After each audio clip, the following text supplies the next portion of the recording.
listening to the LOZ Podcast Network.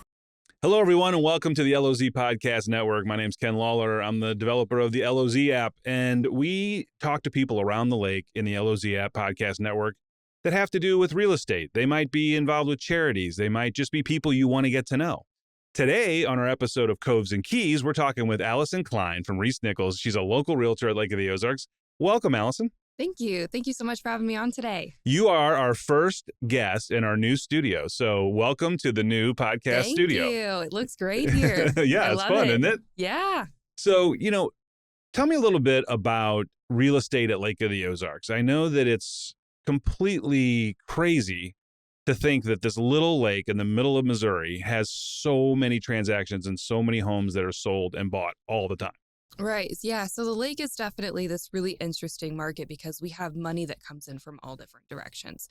It's got your waterfront, shoreline homes, and people come in literally from all over the country. We have people come from the coast, of course, Kansas City, St. Louis. Those are some of our biggest hotspots. But honestly, it's kind of like its own little bubble when we talk about the real estate market and things that happen with the economy. And then you come to the lake and we aren't affected like a lot of parts of the world. And that's truthfully just because money comes in and it doesn't necessarily go out quite as fast. And COVID kind of helped that, right? I mean, a couple of years ago with COVID, there were people that were moving from the West Coast that were looking for a place.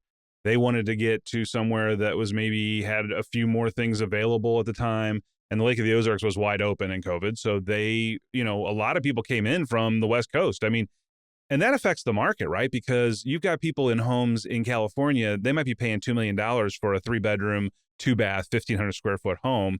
They get to Lake of the Ozarks and they realize, wait a minute, I could have a home on the water with a dock. Yeah, it buys a little different house at the lake for sure. Yeah.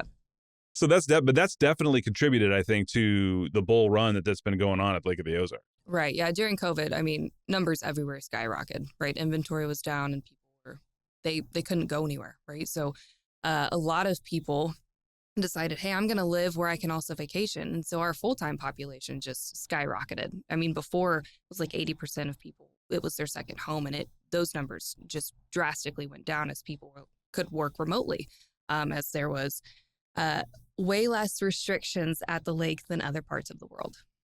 So tell me this. I mean, there's a lot of different opportunities at Lake of the Ozarks. What made you get into real estate? Oh, that's a good question. Okay, so I was originally going to go into law school. Okay. And a couple of weeks before I was supposed to leave, I just looked at my husband and I said, I just don't feel like this is what God's calling me to do anymore. And he said, okay, then don't go. And he said, but you should probably do something or you're going to go crazy if you just sit at home. So I got a part-time job at the local bank. And after 2 weeks, I put in my 2 weeks. 2 weeks for a 2 week. That's a quick, that happens a lot, though. Yeah, I learned really quick that was just not for me either. And he said, you love to learn. Why don't you go and get your real estate license? If nothing else, it'll give you something to do, something to learn, something to focus on. I love going to school. I'm a great student. I love to learn. And I just needed some direction.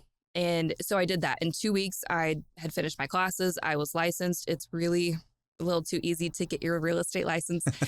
And then that was in fall of 2019. So that's how I got into real estate. And honestly, it's what's kept me in this business is that every single day is so different. I get to meet so many different people. There's so many different problems. Every single deal is different. And it's just been such a joy to get to work with people. And it's truly been a real blessing in our family. I think what's really interesting to me, and you and I were talking off the air before we got here, but, you're a little entrepreneur. You guys have a lot of stuff going on, so talk a little bit about, I think you have a cattle ranch. You guys are building homes. There's all kinds of things going on. What's the entrepreneurial spirit about that? I mean, you just enjoy doing things, right? Yeah, I don't like to be bored. Doesn't go super well with my personality, and I tend to get into some trouble if I have too much time on my hands. So whenever I had met my husband, I was still in high school, and he had just graduated, and he was building a lake house. And so that was my first taste of being in the builder's world, and I fell in love with it. We finished that house and sold it, bought a farm that connects to the backside of his parents' house. So go across the creek and you're on their farm type thing. And we built our farmhouse there. We've built another lake house and just sold it last summer. So I have really fallen in love with that aspect of it. And as far as being on the farm, my husband and his family have a dock company. So they work on the water all day. They do not want to live on the water. They are not lake house people. Truthfully, they are. He's a farm boy through and through. So we have the farm. We have some cows and horses. We sell beef, like half or whole beef type thing. We sell to the local cafe, Come On In Cafe in Climax Springs, where we live. That's awesome. You're the local purveyor for their beef at the. That's cool. And Climax Springs is something that is really entrenched in what you do. Like, that's your area, right? That's your home, yes. Climax Springs. And I would say Kaufman Bend and even, the west side is such a unique area. And there's all different parts of Lake of the Ozarks, right? And, you've got the real populated places over on the east side. You've got the west side that's a little more laid back. And it used to be known as the Kansas City side. Before the toll bridge went in. Now everybody can get back and forth. No more toll, by the way. That was just great.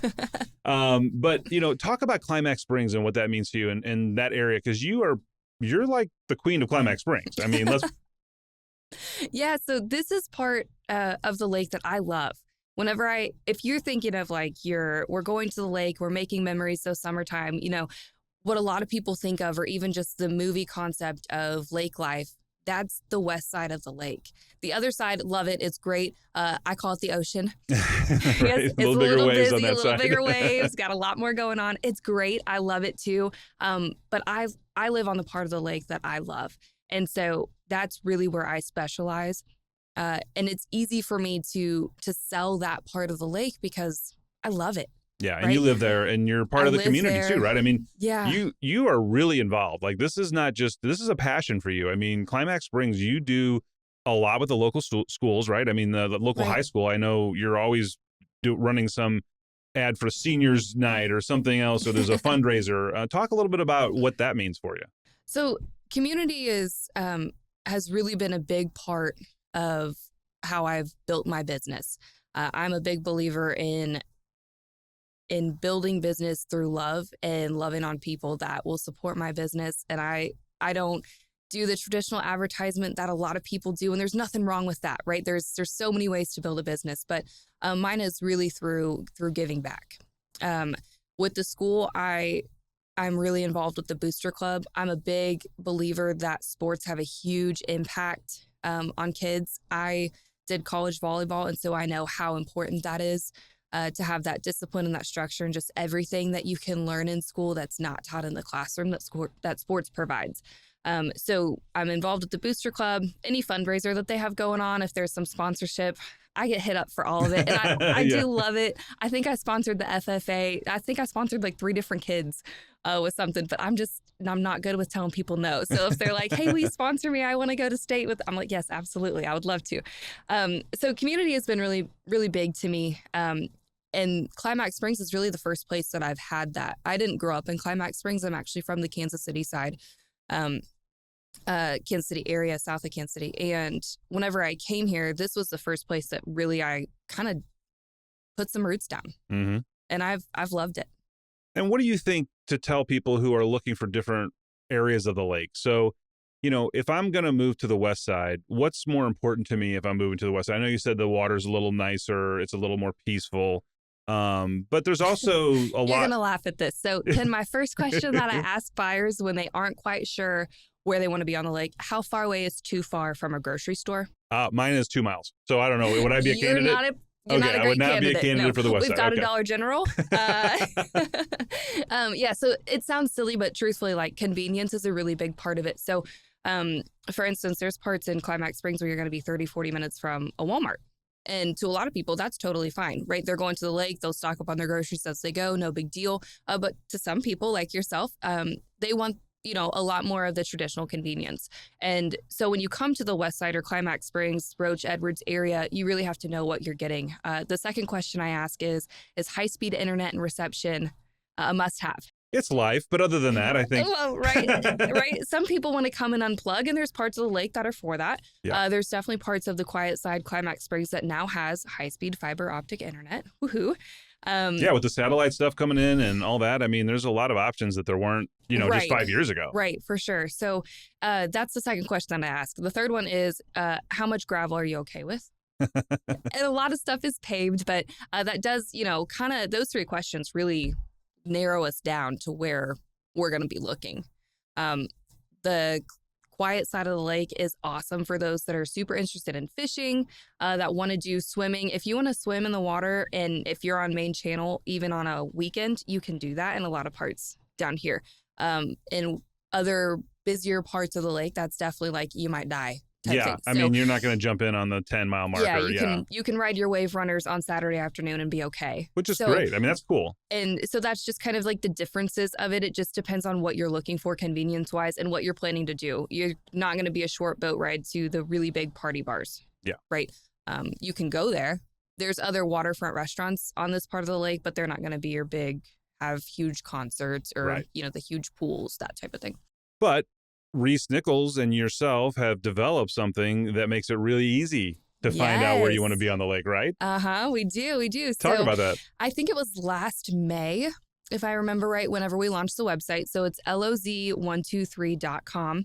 And this is the only public website that you can search by mile marker. So if your friend's on the 43 and you're like, I want to see what's close to them, mile marker wise, then you can put in those parameters and you can actually That's look. so cool, because most people don't know the town. They'll know a town, but some town could be on the 10 and the 40. You don't know where it's touching the lake, right? So that's really cool. So they just go on there and they put in the area they want to look at, the mile marker, and you show them everything for sale in that area. Yep. And can they call you if they want to buy something? They absolutely can. So I would be happy. I do work the entire lake area. We do have other agents on our team that kind of specialize in different parts too. But yeah, absolutely. Any part of the lake we do have covered. Well, that's awesome. I mean, I think that, we always talk about Lake of the Ozarks, and I think people think it's one area, and it's not. It's a conglomerate of 20, 30, 40 different towns that are all put together. And it's kind of fun today to talk about the West Side and Climax Springs and just see just a different spot, because I mean, there's something for everyone. And I totally agree with you. If somebody wants to be in the middle of it all, it's great. But sometimes you want to unplug for 4 or 5 days and not see or talk to anybody. And you can have that on the West Side if you want it, and that's cool. I don't think we're quite the desert that you're picturing. Well, more than average, I would say. Right. Hey, thank you so much for joining us today. And we really are, it's so much fun to have, you're in the app and you're in the West Side of the app. So by the way, if you want to find Allyson, you can go to the LOZ app and hit the West Side button, and she's all over. She's made sure that she's very prominent in the West Side part of the app. But we want to do the same thing at the app. We want to make sure that we're giving locals and tourists something that they can go to for a resource. And it certainly is awesome that you guys have done the same thing on the real estate side with your website and allow people to kind of look around and find out what they want. Let me finish with this. Talk about what you think the lake's going. So we're in early 2025. What's happening in real estate right now? Where do you see the next year at Lake of the Ozarks? Are there any headwinds that we're going to face? Is it like before when somebody put a house up and there was 10 offers before you could even get the paperwork signed? Give us a little feel for what's going on now. Yeah, we're definitely getting into lake season, right? We've had some warmer days. A lot of people are getting that fever. They want to come out and be on the water. So I definitely think this summer is going to be really good. It's going to be interesting to see how everything's affected. I mean, nobody has a crystal ball. I feel like this was a loaded question that you asked me. We always want to get your opinion. I think it's going to be a great year for real estate. I really do. I think a lot of people are continuing to want to escape to the lake. And as long as we've got inventory for it, I think it's going to be good. That's awesome. Thank you for joining us today. Another episode on the LOZ Podcast Network of Coves and Keys. Another great real estate story. And I'm just really hoping that we can follow up with you maybe later on in the year and kind of do a recap and see how everything went and see if we can catch up with you on some other things that you have going on with your company. And hey, maybe we'll buy some cattle. Who knows? Thank you so much for having me on today, Ken. Thank you.